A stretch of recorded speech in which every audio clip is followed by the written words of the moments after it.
खुदावंद मसीह यीशु में मेरे अजीजों, मैं प्रभु यीशु मसीह के जिंदा मुबारक नाम में आप सबको सलाम अर्ज करता हूं और आज की इबादत में आपका खैर मकदम करता हूं। प्रियजनों, आप हमेशा मेरी दुआओं में हैं और मैं आपकी दुआओं के लिए बड़ा मशकूर हूं, ममनून हूं। परमेश्वर का धन्यवाद करते हैं आज की इस अच्छी संगति के लिए।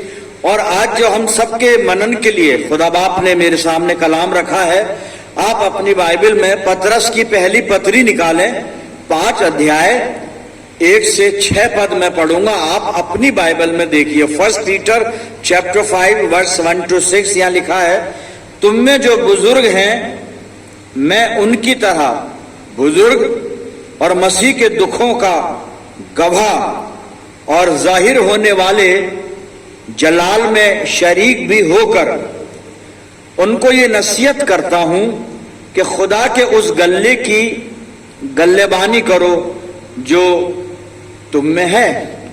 लाचारी से निगहबानी ना करो, बल्कि खुदा की मर्जी के मुआफिक खुशी से और नाजायज नफे के लिए नहीं, बल्कि दिली शौक से। और जो लोग तुम्हारे सुपुर्द हैं उन पर हुकूमत न जताओ, बल्कि गल्ले के लिए नमूना बनो। और जब सरदार गल्लेबान जाहिर होगा तो तुमको जलाल का ऐसा सेहरा मिलेगा जो मुरझाने का नहीं।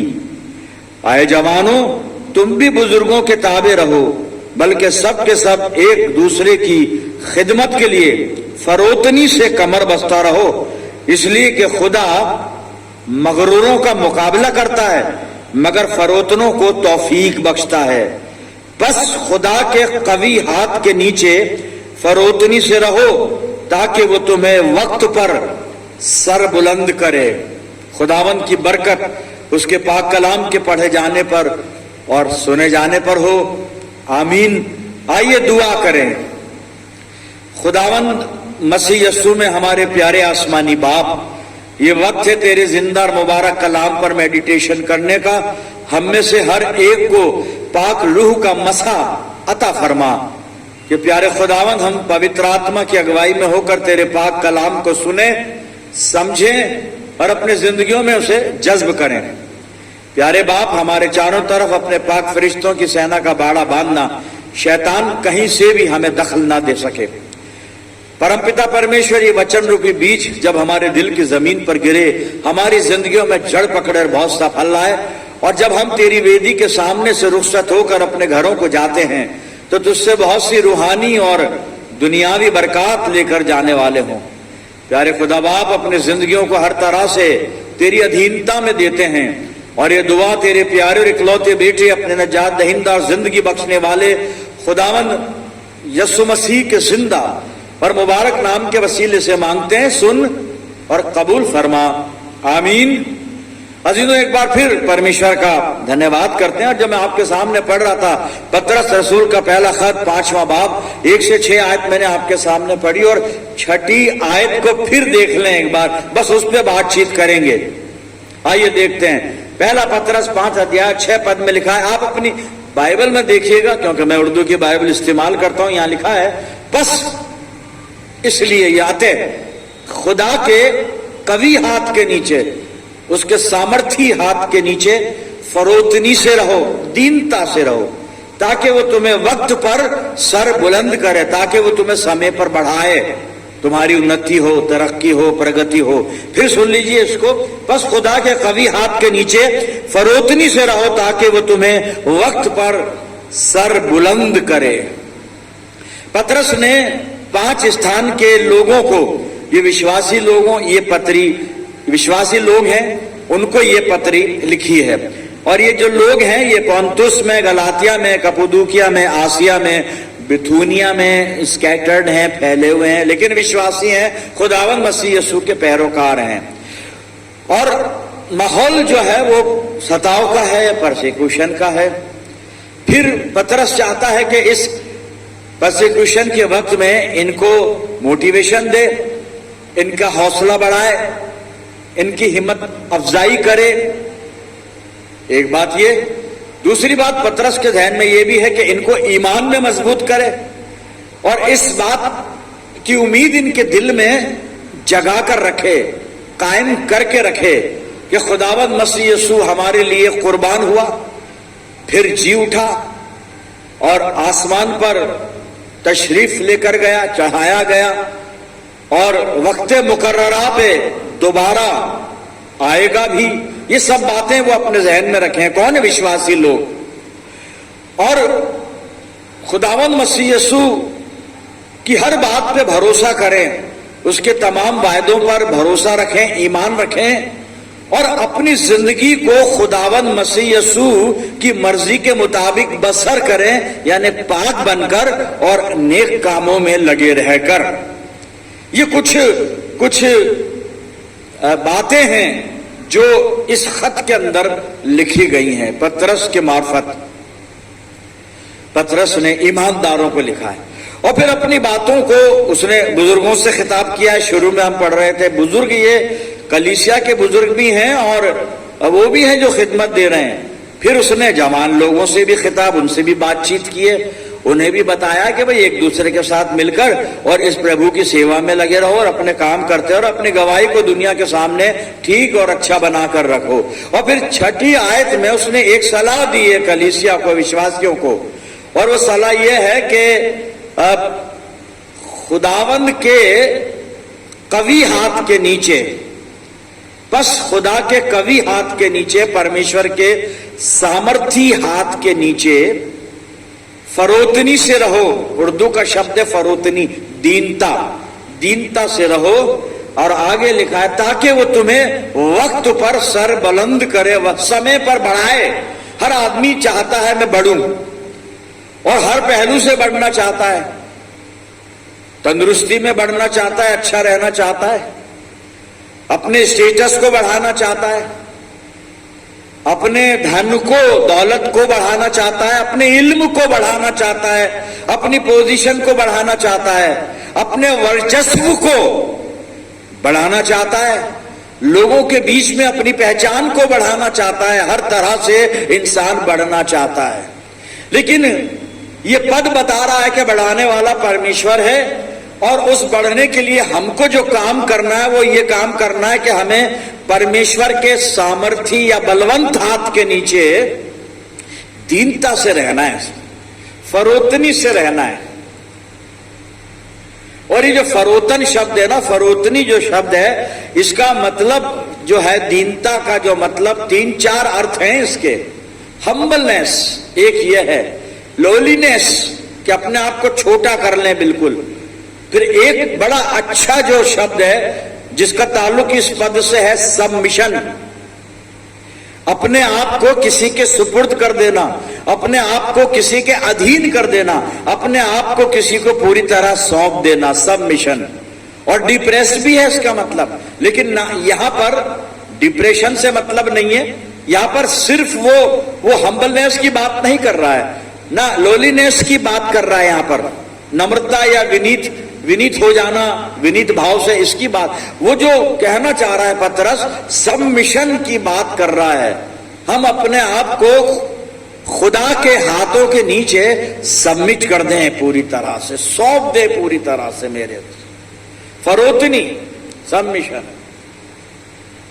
ये मैं अल्फाज में आपको बता रहा हूं, शब्दों की बात कर रहा हूं अभी मैं। अब इसको थोड़ा सा कोशिश करूंगा मैं कि ये क्या चीज है, इसको बाइबल से समझने का प्रयास करें। ये है क्या सबमिशन? हम कहने को तो कहते हैं कि हम तो प्रभु के दास हैं, प्रभु के लोग हैं, बस परमेश्वर का अनुग्रह हम पर है, प्रभु की सेवा में हम हैं, प्रभु के लिए छोटा मोटा हम काम जो कर सकते हैं, सेवा खिदमत, वो हम करते रहते हैं और वगैरह वगैरह, है ना, ये सारी बातें। सबमिशन क्या है? एक अलग रियलाइजेशन है, एक अलग फीलिंग है उसके लिए, बाइबल बताएगी हमको। और मैं एक हवाले की तरफ आपको लेके चल रहा हूं और अपन दाऊद से बातचीत करेंगे। जबूर 138, भजन संहिता 138 मैंने खोला है और 8 पद में पढ़ रहा हूं। आप इसको पहले सुने फिर बात करेंगे। यहां पे दाऊद कहता है, यहोवा मेरे लिए सब कुछ करेगा, यहोवा मेरे लिए सब कुछ पूरा करेगा। ये लिखा है यहां पे, यहोवा मेरे लिए सब कुछ पूरा करेगा। पतरस कह रहा है परमेश्वर के बलवंत हाथ के नीचे दीनता से रहो ताकि वो तुम्हें समय पर बढ़ाए। मैंने बताया बढ़ना हर एक आदमी चाहता, कोई घटने को तैयार नहीं। बोलते तो हैं लफ्जों में कि प्रभु आप बढ़े और हम घटे, भाई साहब घटना कोई चाहता नहीं है। ये बातें हैं, शब्दावली है, ये तो शब्द है। कौन घटना चाहेगा? घटने में बहुत दिल दुखता है, कुर्बानी करनी पड़ती है। घटना मामूली बात नहीं है, अपने आप को घटाना तकलीफ होती है साहब।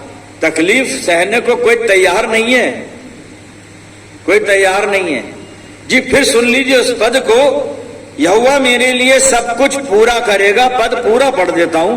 हे यहोवा तेरी करुणा सदा की है, तू अपने हाथों के कार्यों को त्याग ना दे। ये तो पद हुआ पूरा, लेकिन मैं 138 भजन का 8वें पद का पहला हिस्सा आपके सामने सिर्फ वो रखकर बात करूंगा। यहोवा मेरे लिए सब कुछ पूरा करेगा, यहोवा मेरे लिए सब कुछ पूरा करेगा। यह है साफ फरोतनी, यह है दीनता, यह है सबमिशन।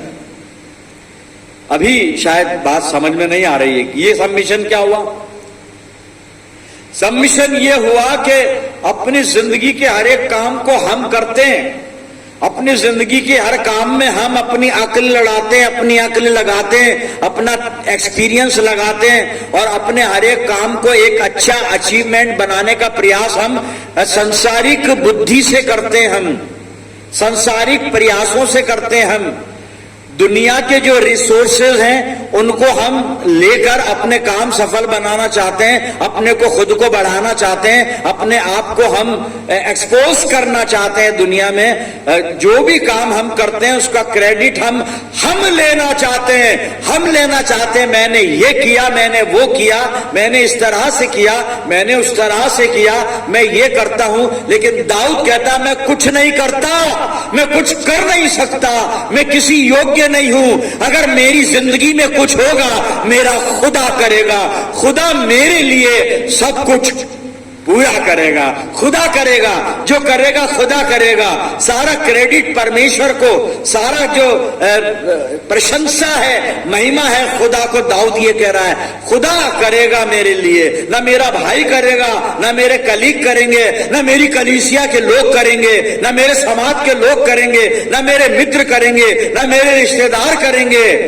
साहब कोई कुछ नहीं करता है, जो कुछ करता है खुदा करता है। दाऊद इस तजुर्बे के साथ, इस एक्सपीरियंस के साथ बात करता है। यही है सबमिशन, यही है दीनता, यही है फरोतनी। यहोवा मेरे लिए सब कुछ पूरा करेगा, खुदा करेगा।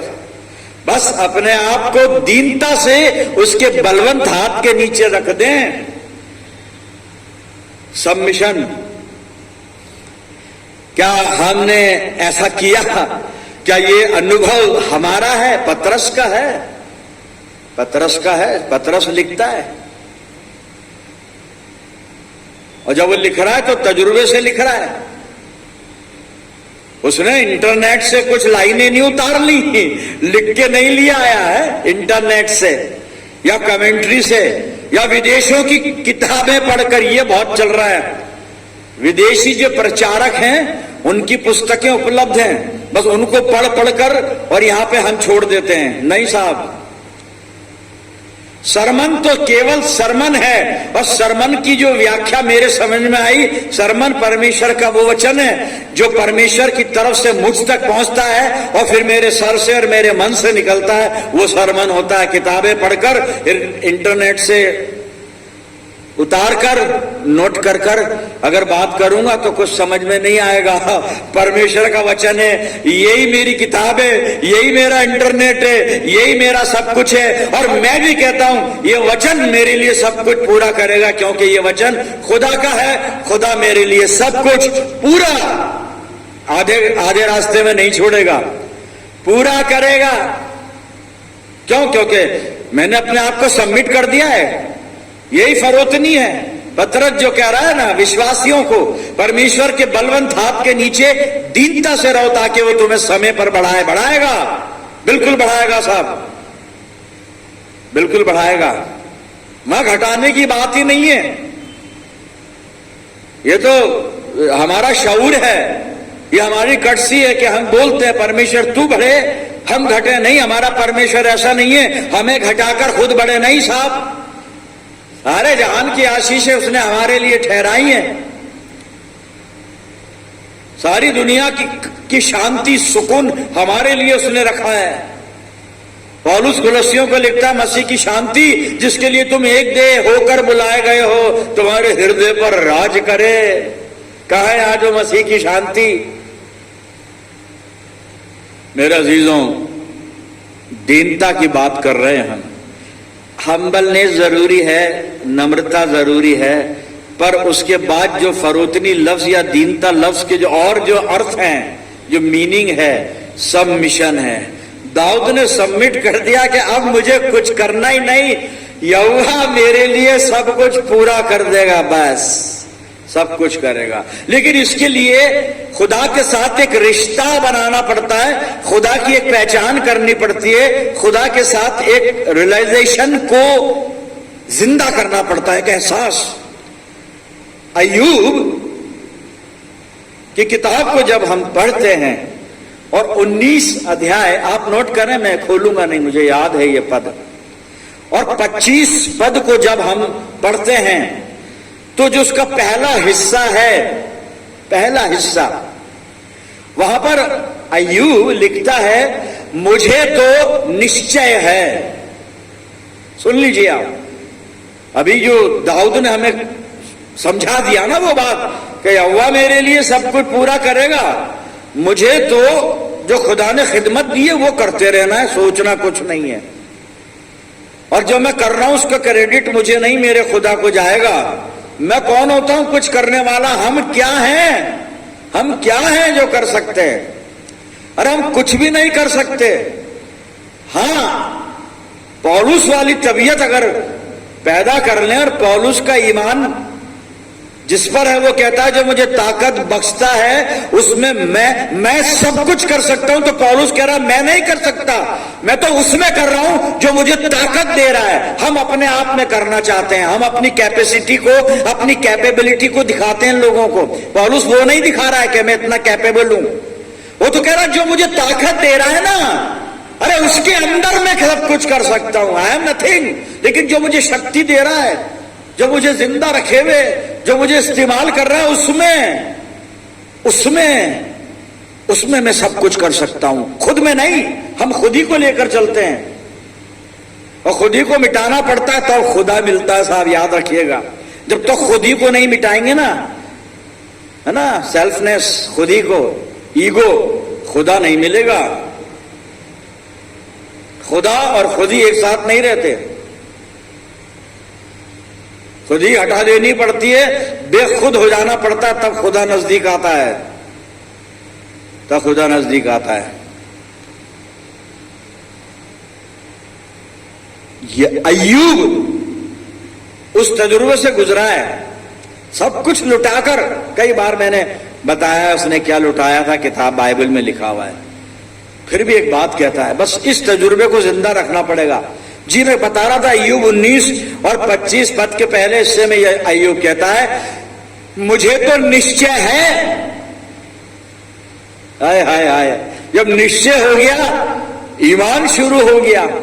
इब्रानियों के खत का लिखने वाला कहता है विश्वास पर अब विश्वास आशा की हुई वस्तुओं का निश्चय है। यही बात अय्यूब कर रहा है। ईमान जिंदा हो गया ना, दिल में ईमान भर आ गया। ईमान से भरा हुआ आदमी कैसे बात करता है? मुझे तो निश्चय है मेरा छुड़ाने वाला जिंदा है, जीवित है। 3 बातें हैं यहां पे। अय्यूब जो कह रहा मुझे निश्चय, मैं बिल्कुल कॉन्फिडेंट हूं, बिल्कुल कन्विंस हूं, बिल्कुल मुझे निश्चय है। अब मेरे निश्चय को कोई बदल नहीं सकता। I have no doubt. Ayyub कह रहा नहीं, जॉब कह रहा नहीं, कोई डाउट, शक, निश्चय है। इस निश्चय को लाना पड़ेगा, यहां से विश्वास शुरू होता है। अभी मैंने इब्रानियों के खत का हवाला दिया ना, पर अब विश्वास, आशा की हुई वस्तुओं का निश्चय, अनदेखी वस्तुओं का प्रमाण, निश्चय। ये निश्चय पैदा कर लीजिए। तज़्बज़ब में रहते हैं हम, थोड़ा सा डाउट सा रहता है।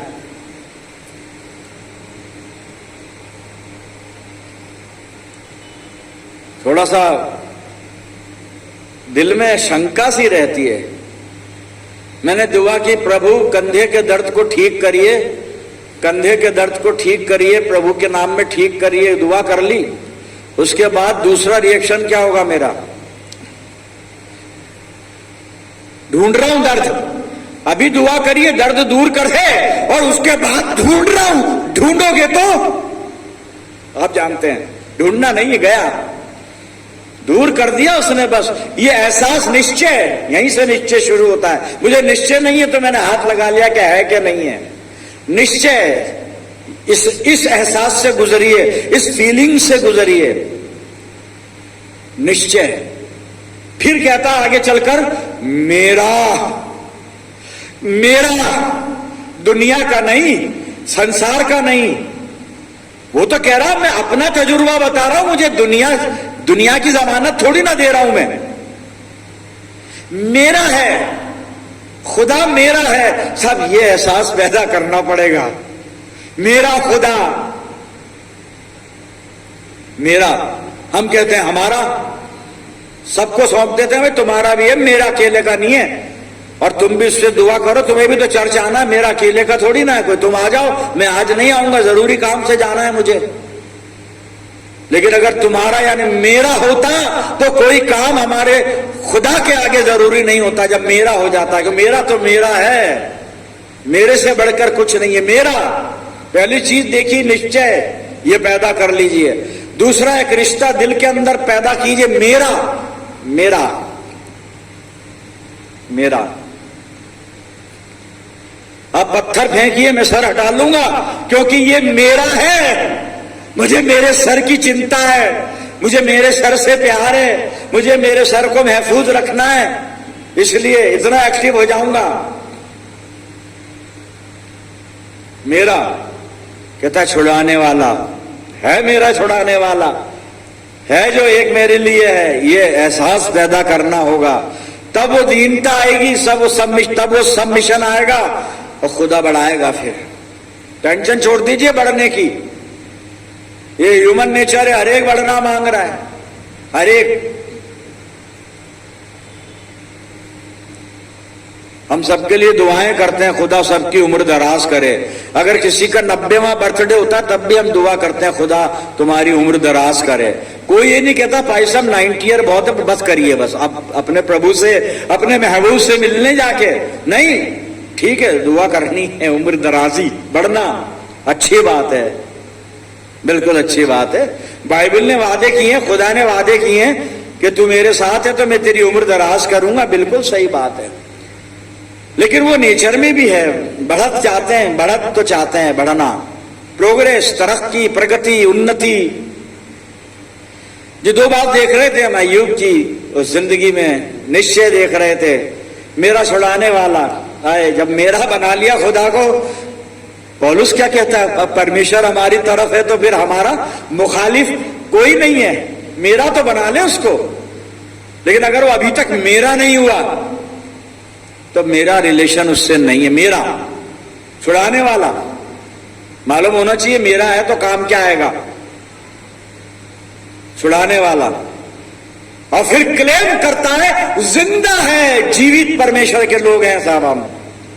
और अगर जिंदा खुदा के लोग हैं, बिल्कुल हैं, मैंने अगर तो लगा दिया, पर अगर नहीं लगा है, हम जिंदा खुदा के लोग हैं। और ऐसा खुदा जो दुआओं को सुनता है। हम दुआ करते हैं, हमारी प्रैक्टिस है दुआ करने की, हम दुआ करते हैं, हमें सिखाया गया है दुआ, हमें ट्रेंड किया गया है, आदत लत डाल दी है दुआ की। लेकिन दुआ किस एहसास के साथ करनी है, ये जरूरी है देखना। दुआ कैसे करनी। एक बिजनेसमैन से पूछ रहा था, भाई तू इतना कमाता है, इसका राज क्या है, राज क्या है इसका। उसने कहा मैं दुआ करता हूं। मैंने कहा दुआ तो हम भी करते हैं, दुआ करते करते ही बुढ़े हो गए, 70 साल के हो रहे हैं, पर जितना मांगा उतना नहीं पाया हमने। बहुत कुछ पाना था, मांगा, मिला उतना नहीं मिला, मिल गया पर ठीक है, दाल रोटी चल रही है, हमारा खुदा दाल रोटी तक सीमित नहीं रहता था। जमीन की ओस आसमान की चिकनाई से तृप्त करने वाला परमेश्वर है वो। तो उसने कहा दुआ, मैंने कौन सी दुआ करता? दुआ सुनिए उसकी। कहता मैं दुआ करता हूं खुदा सबको दे, खुदा सबको दे और सबके बाद मुझे दे। बस खुदा ने कहा ये बंदा है, सबको दे, मुझे दे, मुझे दे, मुझे दे, मुझे दे। मैंने कहा ना खुद ही मिटानी पड़ती है। मुझे तो निश्चय है मेरा छुड़ाने वाला जीवित है। इस ईमान के साथ जीना शुरू कर दिए, दुआएं मांगते रहिए, दीनता से सबमिशन यही है। खुदा बाकी काम खुदा करेगा, सारा काम खुदा कर देगा। और दुआ करें तो इस ईमान के साथ दुआ करें। आखिरी हवाला पढ़ रहा हूं मैं, भजन संहिता 66 मैंने निकाला है, सुन लीजिएगा और 20 पद सुनिए। धन्य है परमेश्वर। बहुत से लोग दुआ शक के साथ करते हैं ज्यादातर, कि हमने दुआ तो मांगी अब खुदा रहम कर दे। खुदा तो रहम करेगा, दुआ मांगी है। दुआ मांगी कैसे है? किस निश्चय के साथ मांगी है? कौन सा रिश्ता खुदा से बनाने के बाद मांगी है? किस ईमान की बुनियाद पर? सुनिए यहां पे भजन संहिता 66 20 पद। धन्य है परमेश्वर जिसने ना तो मेरी प्रार्थना अनसुनी की, अनसुनी नहीं करता भाई वो, और ना मुझसे अपनी करुणा दूर कर दी है। उसकी करुणा भी दूर नहीं होती है। धन्य है परमेश्वर हमारा कि ना वो दुआ को अनसुनी करता है, ना अपनी करुणा को हमसे दूर करता है। इस ईमान में होकर परमेश्वर के साथ हम चलते रहें, खुदा की बरकतें हम पर बरसती रहेंगी। खुदा हमें बढ़ाता रहेगा, हमें फ्रूटफुल करता रहेगा, साहब सक्सेस करता रहेगा। इसी ईमान के साथ आइए अपने परमेश्वर के पास चलते हैं और उससे दुआ करते हैं। मसीह यीशु में प्यारे आसमानी बाप, धन्यवाद करते हैं आज के जिंदा मुबारक कलाम के लिए, जिसने हमारे ईमान को एक बार फिर जिंदा किया है, जगाया है, बेदार किया है। खुदा बाप प्रभु जी अपनी जिंदगियों को तेरे हवाले करते हैं, प्रार्थना करते हैं खुदावन कि हमारे दिलों में, हमारी जिंदगियों में अय्यूब जैसा निश्चय, अय्यूब जैसा संबंध यानी रिलेशन और अय्यूब जैसा ईमान पैदा कर, ताकि प्रभु हम तेरी हुजूरी में हमेशा बने रहें, तेरी संगति में हमेशा पाए जाएं और पवित्र आत्मा की अगुवाई में होकर हमेशा जिंदा रहें। अपनी जिंदगियों को तेरे हवाले करते हैं। प्यारे बाप, मैं दुआ करता हूं जितने लोग मेरे साथ इस दुआ में अभी जुड़े हुए हैं, इन सब अजीजों पर तेरी शफकत, रहमत और बरकत का साया हमेशा बना रहे। पिता परमेश्वर, हम सब मिलकर पूरे आलम के लिए दुआएं खैर करते हैं। आसमानी बाप, अपनी जिंदगियों को हर तरह से तेरे अधिकार में देते हैं, अपनी पाक मर्जी हमारे जीवन में पूरी करना। और ये प्रार्थना तेरे प्यारे पुत्र, अपने उद्धारकर्ता प्रभु यीशु मसीह के जिंदा और मुबारक नाम के वसीले से मांगते हैं, सुन और कबूल कर ले, आमीन। अब हमारे खुदावन मसीह यीशु का फजल, खुदा बाप की मोहब्बत, पाक रूह की रिफाकत और शिराकत हम में से हर एक के साथ, कुल ईमानदारों के साथ, हमारी सब कलीसियाओं के साथ अब से लेकर हमेशा तक होती रहे, आमीन।